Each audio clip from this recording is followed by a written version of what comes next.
Hello, ladies and gents, boys and girls, people of all ages, sexualities, and identities, and welcome back to another film review. And today's film review is none other than The Wiz. So, what is The Wiz about? Well, to put it simply, The Wiz is a kind of Wizard of Oz of itself. Starring Diana Ross as Dorothy, Michael Jackson as the Scarecrow, Richard Pryor as the Wizard of Oz, Nipsey Russell as the Tin Man, and Ted Ross as the Lion. Now, our story starts off a little bit different to the Wizard of Oz that you may know.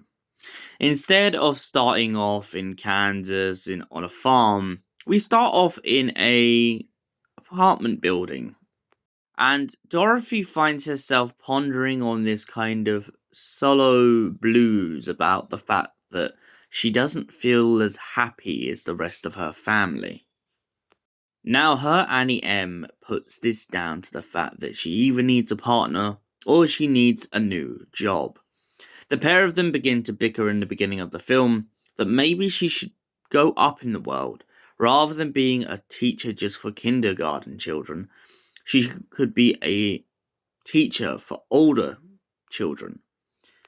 But of course, Dorothy dismisses this and then goes out to take the bins.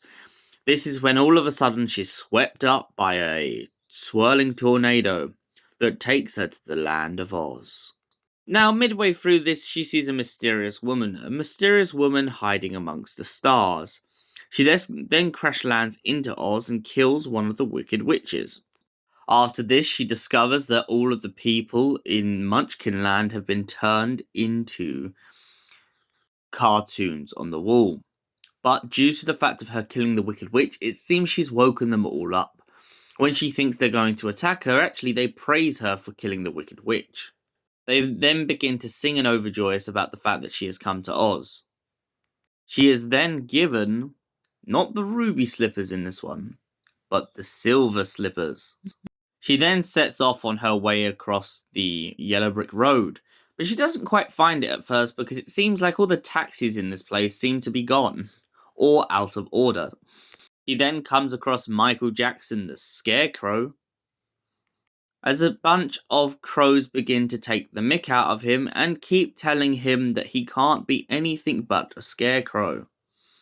Michael then begins to sing about the fact that they could be right, until Diana Ross comes along and pretty much tells him that he can be anything he wants to be, if he puts his mind to it.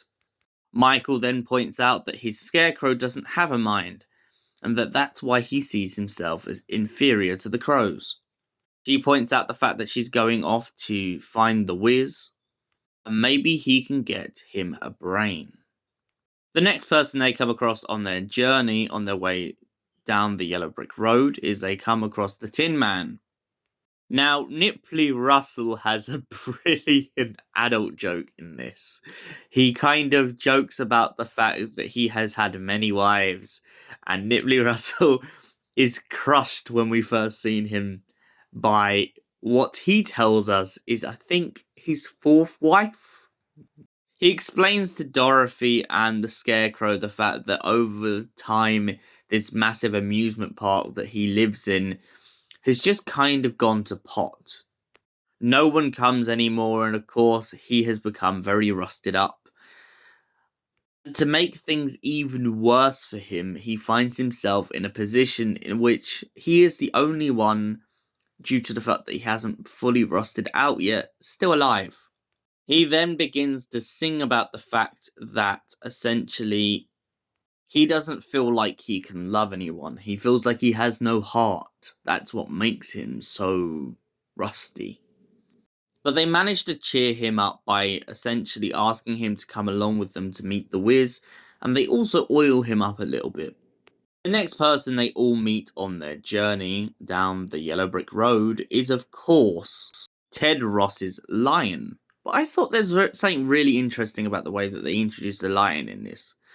Rather than the lion cowering behind a tree, no. The lion is introduced because they end up getting suspicious of a stone lion. Now, I'm not sure whether he's supposed to be kind of morphed into the lion and has that as a superpower, but he breaks out of a giant bit of stone and essentially tries to scare Dorothy and the others with his song.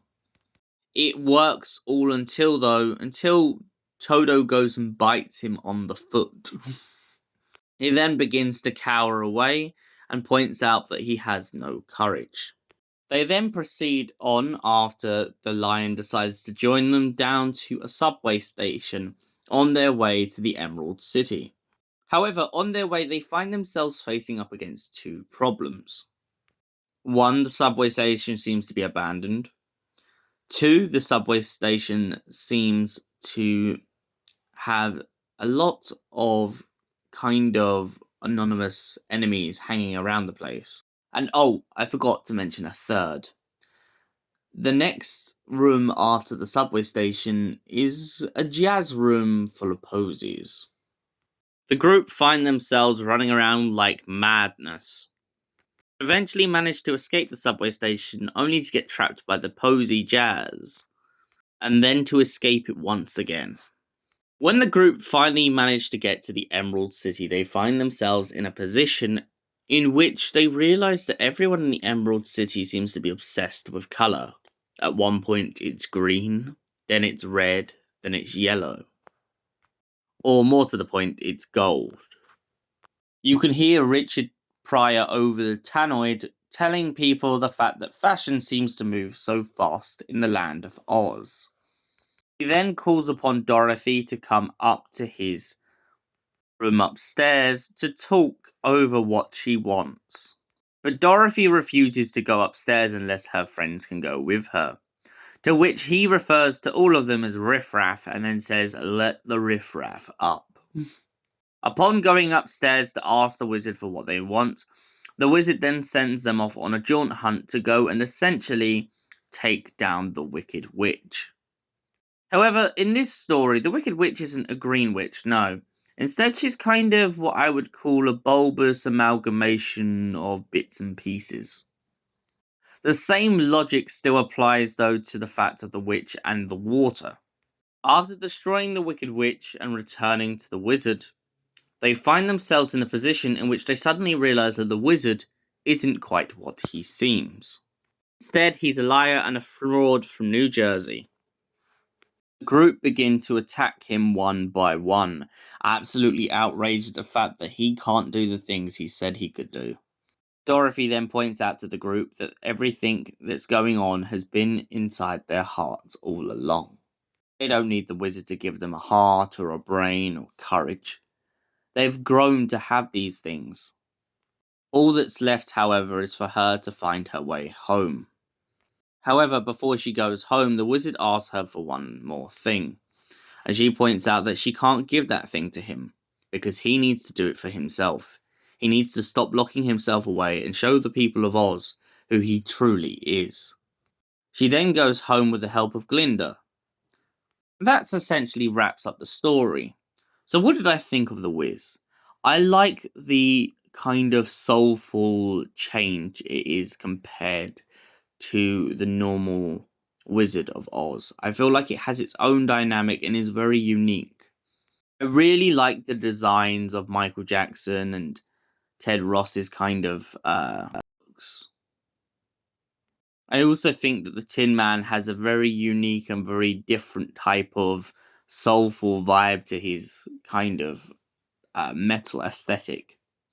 However, two or a couple of things I want to just point out I think are a little bit out of the way in this story and are just my little nitpicks. First of all, Glinda. Glinda the Good. A very bit similar to the fact in Wicked recently we've been questioning this idea of how good is Glinda. I feel like in this story, Glinda isn't necessarily as nicely painted as she may seem. I think if you're looking at it from an outward perspective, you'd look at it and think, oh, Glinda's really nice, she's helped Dorothy get home. But if you think back to the very beginning of this film, I did describe the fact that there was a character in the stars who seemed to have sent Dorothy to Oz. Now, this being evident, it starts to make you question, did Glinda do this on purpose? Did she trap Dorothy in Oz? And if that's the case, why? My second little nitpick is the fact that Richard Pryor's Wizard of Oz. Richard Pryor plays the character absolutely exceptionally.